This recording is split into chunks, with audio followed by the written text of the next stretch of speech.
Good morning. May aga, let's all stand. We have here Psalms 89 verse 14. I know tanan kita no gusto ginaton nga intrahan kita ni Lord, gusto ginaton nga puy-an ni Lord, istaran ni Lord aton kabuhi, dumalahan ni Lord aton business. Pangunahan kita ni Lord sa aton trabaho. Recently, may issue nga nakita ko sa news. Ang party sa BGMP dira sa may Tabunan. After 8 hours nga noise barrage ang mga priso, ginisla ng warden. And nasubuan ko is this. The warden is a lawyer, attorney. And then, amo niya sugilan ta kamo sa bilog nga story because I'm gonna expound sang ini nga Psalms 89:14.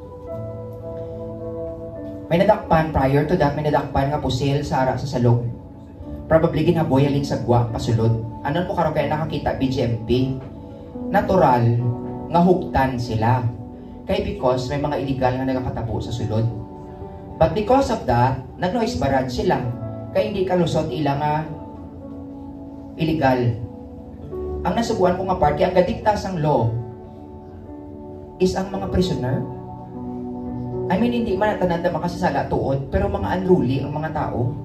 And I know, ginastir up na sa mga lider-lideran dira. Tapos may intra ang CHR, human rights ang ginarason nila. Ako bala nga patigid ko bala no, sa mga kabataan na nagdako sa disiplina, ang disiplina para sa ila is good. But to those who grow up unruly or hindi sanay sa disiplina, ang disiplina para sa ila is offensive. Karon, you want God nga mag-start sa imo panimalay, ibutang order sa imo kasal, imo relationship. Ari ang iyang foundation. Righteousness and justice are the foundation of your throne. Mercy and truth go before your face.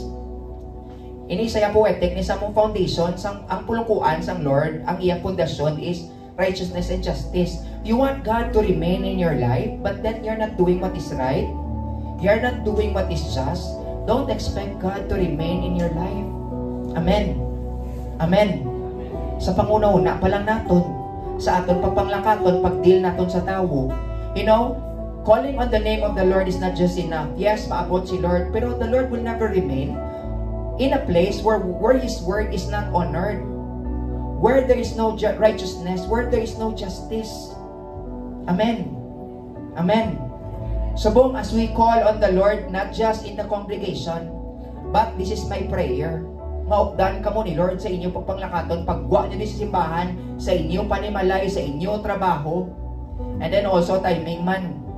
Karon sa hapon, I was invited to speak sa Home for the Aged kay my birthday. And then, nangyaya gusto niya nga birthday, pakaon sa mga Home for the Aged.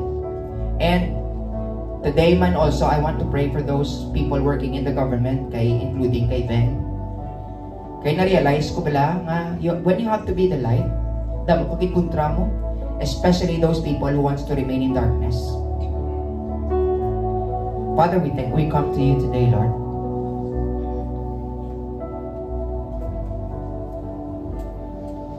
It is your desire, Father, to be one with us. It is your desire, Father, to dwell with us. Even, Lord, sa Exodus pa lang, even sa Genesis pa lang, gusto mo na, Ginoo, mag-upod sa imo mga gintuga. But Father, most of the time we come fall short. Until that day that you send your only Son, Jesus Christ, Lord, para, Ginoo, makaupod ka namon. You shed the blood of your only Son Just like what you have shown us, Lord, sa Ark of the Covenant, that every time the blood is shed sa mercy seat, kapanaog mo presence. And it's the same, Lord, sa amon kabuhi. Subong, unless the blood is shed, Lord, ang imo presence hindi gid pwede kapabilin.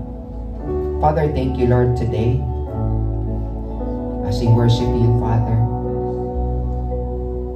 I pray, Lord, that there will be intimacy to each one of us. Lord, I pray that we will be drawn near to you, Lord, in the beauty of your holiness. Salamat kay Lord sa siningaga. Have your way, Lord, in the hearts of your people. In Jesus' name, amen.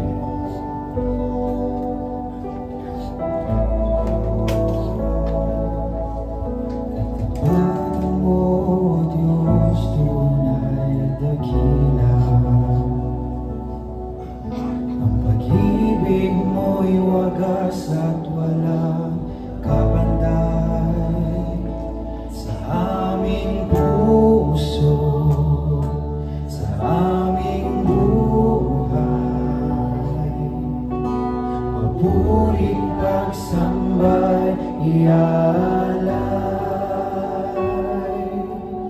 Bukas, noon, ngayon, magpakailanman.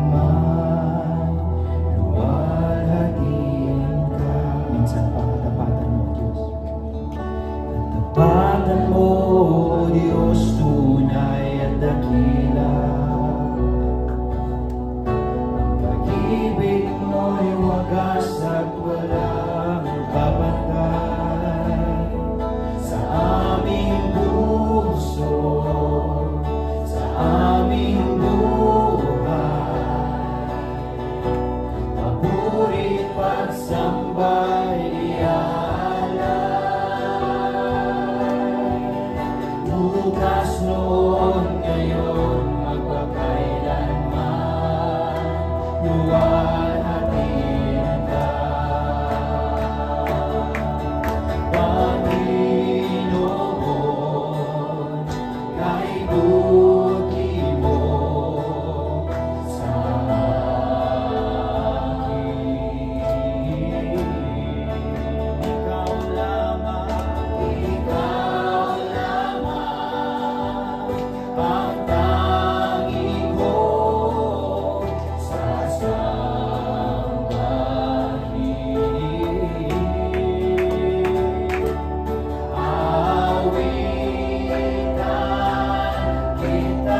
Lord, you are always faithful, Lord.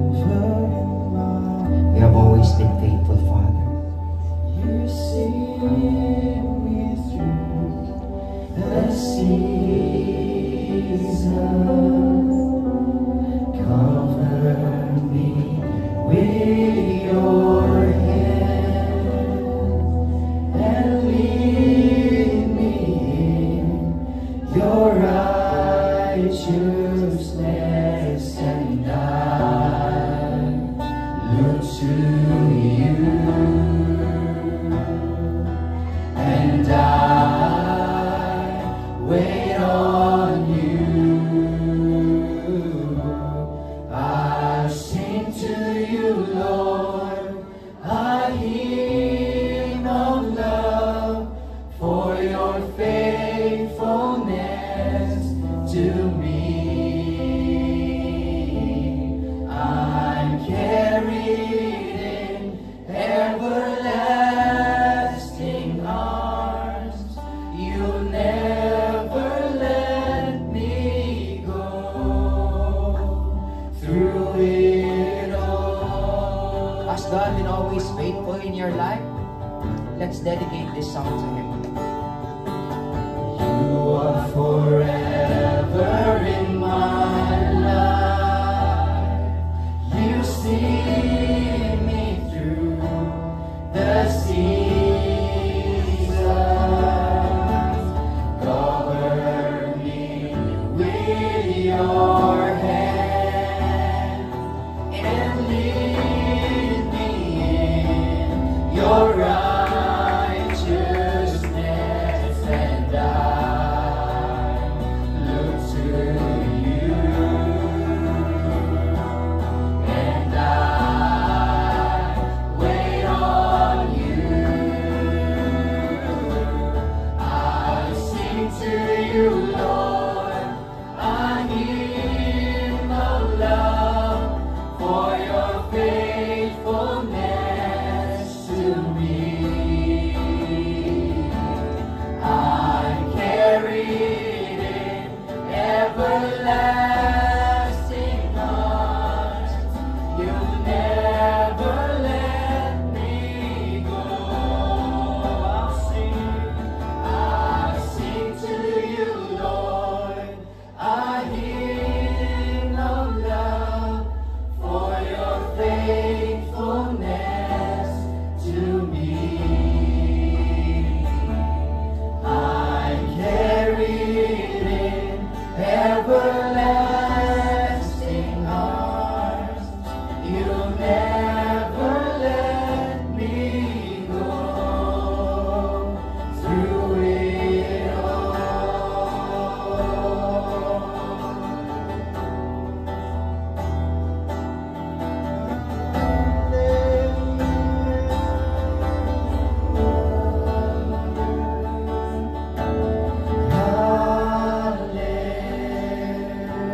Oh Lord, you deserve all the highest praises.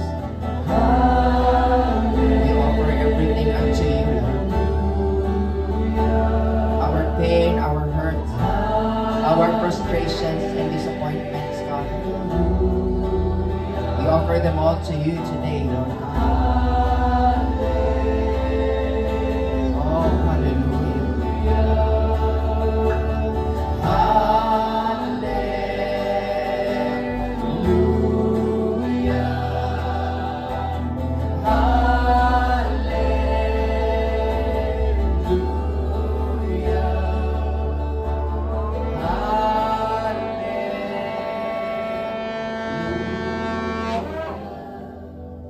Oh,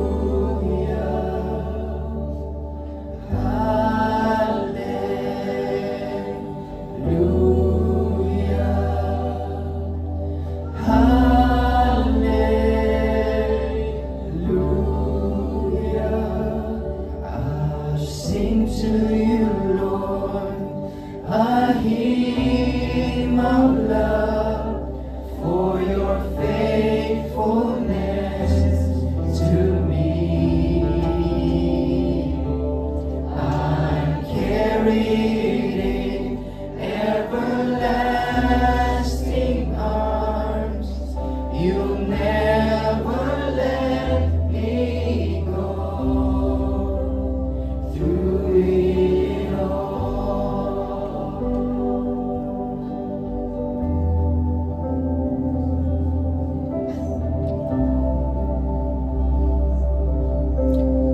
Thank you for your presence, Father. Thank you for healing, Lord. Thank you for hope. Thank you for your mercy. Thank you for the joy, oh God. Thank you, Lord, for the restoration. Thank you for the light.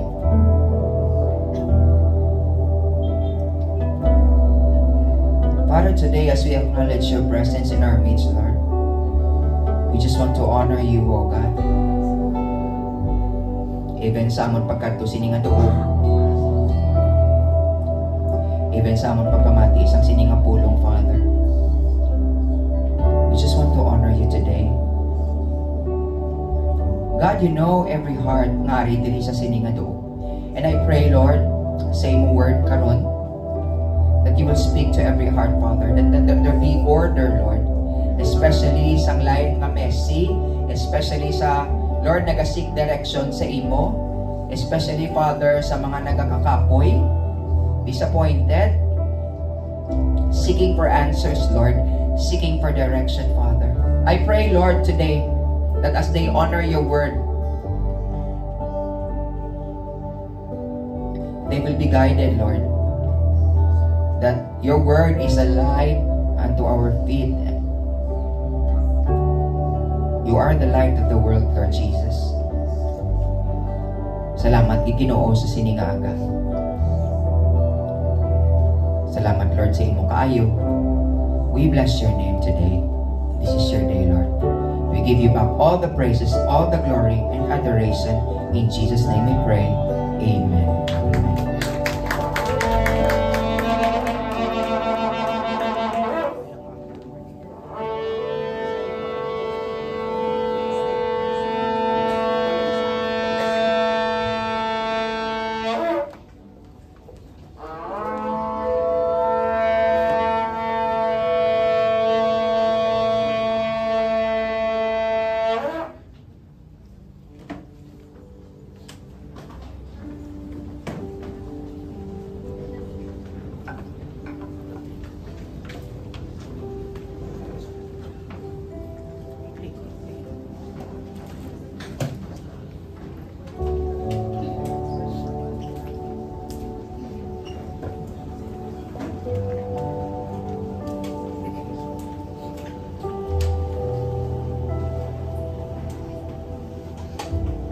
Okay.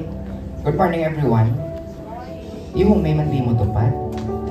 Mukha seryoso, kita inyo. Ay, mukha na kamal, manamuhat ka mo ha.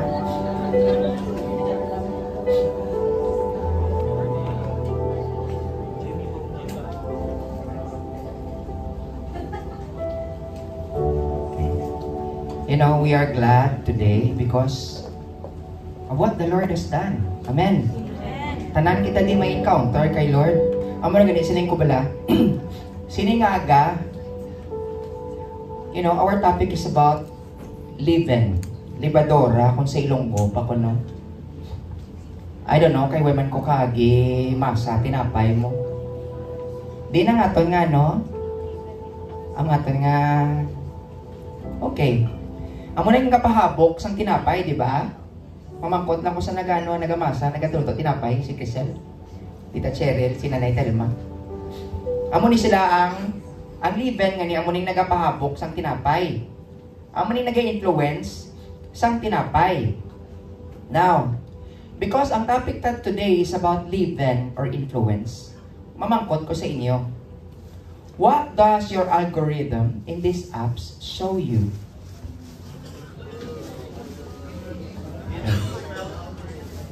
Wala mo din mga generation, no? Ano ang algorithm? Magkabalik algorithm, kakatingalay ko na ba lang nga, kaulpot lang siya sa akon, sa akon wall. Like example, mabasa Ivan nga, kuya mo na, ako kapatigid ko no, sa algorithm, kung ano ang ginapaanad mo sa sining mga apps, gasunod-sunod na sa, kung ikaw kapangita ka sang lulutoon, maguluwa na siya. Kung ikaw kapangita chismis, especially sa buong uso, sa buong ang anak ng kontraktor, maguluwa man na sila tanan. Kung gusto mo naman party sa Israel, maguluwa man na sila tanan. Pero ang kaka-surprise ko is, before ko mag-imo sa wali, I would always ask the Lord, amo gini ako, pamamdo permi ha. This is how I depend on God. Way ko kabalo kung sino makanto sa buong adlaw. Kag siyempre, ang akon nga wali, dapat ginapamatian ko na the whole week. Nga para pag-send ko sa badusang gabi, humana siya, ka-start ko na usually Tuesday. Unless nga may ihulog ang God nga word sa Monday. So, ma-start ko na pamati Tuesday, kay Monday na ubrown ko na iya makaon, tulog, lagi na nga daw, wala lang ko ano ministry. Nga pa, why did ko? Bilog nga si man na last week nang may nasakit ko, kay gin-stretch ko gidakon last week, ang ano ganini, 2 weeks ago, gin-stretch ko gidakon, kaugalingon sa Iloilo. Thursday, nag-Bible study pa kami sa Elisa Pharmacy. Wednesday, nag-jail ministry ko sa Lunes, nag-jail ministry pag ko si Colorado. Nalinis sa Mayo. Anyway, ako nga daan once ma-enjoy ko, feeling ko, bala daw ba yung 5 anyos, may ko jump po now. Huwag gani ka balog-alakat ka na gani ka sakit ng balakang blaw. Anyway, so, I would always ask the Lord, Tuesday pa lang, kay nga ako mangkot amo ni. This is ako niya as a preacher, as a pastor, amo ni akon ginapray. Lord, way ko kabalo kung sino ginpili mo makadto sa Domingo. Way ko kabalo ano problema nila. Bisan kayo home na sila may mga ginabay may karga na sila mga problema. So way ko kabalo kung paano mo sila istoryahon. So mamati ko sa imo kung ano imo i-reveal sa akon bilog ning nga semana. That's why mamba sila nga kuya, igo ko sa imo wali, igo ko sa imo amo na. Because I would always ask the Lord, hindi ko kabalo kung ano need mo. Even if perne ko upod si Joy, si Totoy, si Justin, bisan perne ko na sila upod, way ko na kabalo kung ano nagalagan sa ila ulo. So even that, napamako ko, Lord, ang imo mensahe sa Domingo is this. Nga ma-address mo ang mga issue nila para magkayo ila kabuhi. Para magiyahan mo sila sa dalan sa eternity. Eternals, please don't come here on Sunday nga, ano na, ang basang Proverbs, the preparation of the heart belongs to man, but the answer of the tongue is from the Lord. Hindi na ako mag-quote kay Tamara, nilipat ako na sa mga, but I'm sure that's a Bible verse. Now, ang preparasyon sa inyong tagipusoon, depende na sa inyo. Pero nga asaptun ka ni Lord kung wala ka man gana. Amen? Amen. Kaya si Jesus mismo nagambal, do not throw your pearls to the swine. Hindi mo pagkatang ang perlas mo sa baboy. And do not give what is holy to the dogs. Both silingon, kung importante na sa hindi mo pwede mahatag na sa isa katao nga hindi ka presyar. Kanina, pag-start ko gid, sa may Psalms 84 verse 19, in-quote ko ne, nga, we know this, that righteousness and justice are the foundation of your throne. Kung pundasyon sang God bilang building, ang iya trono, ang pundasyon niya, righteousness kag justice, ano mo, we always say nga, those who call on the name of the Lord shall be saved. Okay, tawgon mo si Jesus, Lord, intrahin, Lord, akong kabuhi ka daw kami, sigid, kagamugid, okay. Masunod si Lord, pero gusto mo magpabilin si Lord sa imo kabuhi, then you must have this righteousness and justice sa imo kabuhi. Kaya amo na ako ng pundasyon sa iyang throne. Kung wala ni siya, then the Lord has no throne to sit on sa imo kabuhi. When you say righteousness, do what's right. Kung may negosyo ka, hindi pag-ipita ang imo mga trabante, hindi pagdalong kay imo trabante, hindi pagdayai sila sa ila sweldo, hindi pag-i-delay ila sweldo. Justice, do what's fair. Now, recently, I know sa mga last week wala din nagimubunot ko da sa may sa may BGMP. We have here one BGMP sa Lakalota nga nag-assist sa amon sa Bible study. Ako priso man ko, and at the same time may mga boss man ko nga mayo nga BGMP officers. Now, ang hindi ko namian is this. We all say, we also comment, iniya i-address ko ni tanan generally ha. I know both sides victims. Pero ang pamangkot ko, ang hindi ko namian is this. Saging kakas ang warden sa tabunan. Dira, because kanay nag-noise barrage sila. Does that mean nga ang tingog ang nagahimo rules sang jail facilities, mga priso? Nga when in fact sila gani ang ginpriso because unruly sila. Now, don't get me wrong. I'm not saying nga tanan sila may sala. Pero kamo, mapili kung sino ang warden? Ano inyo na ibalaan sa rules? Ano na ibalaan nyo sa patakaran? Samtang dasig ko ni subong sang akon wali, na-realize ko, ang mga kabataan nga wala maanad disiplina are offensive sa ila ang disiplina sa sulod balay. Magtrabaho sila, ang disiplina sa trabaho nila offensive man. Usually, ang wala nagasunod sang rules sa sulod balay, hindi man na sila magsunod sang rules sa gwa. Pattern na siya mo. Amen. Mindsetting gani, balik na daliwat, algorithm. Ano ang algorithm sa imo nga panguna-una? Kaya kung kapatigid ko, kung ang discipline sa balay mo na build up sa imo, pagwa mo sa opisina mo, you will follow rules. Automatic na siya. Oh, another one. Kung gapanglakaton ka upod kay Lord, kung ga-obey ka upod sa kay Lord, ga-obey ka sa iya word, once mapakita siya ang word sa imo, hindi na budlay. Ang mga tawo nga gambal, budlay sundon si Lord. Actually, sa ila heart, they don't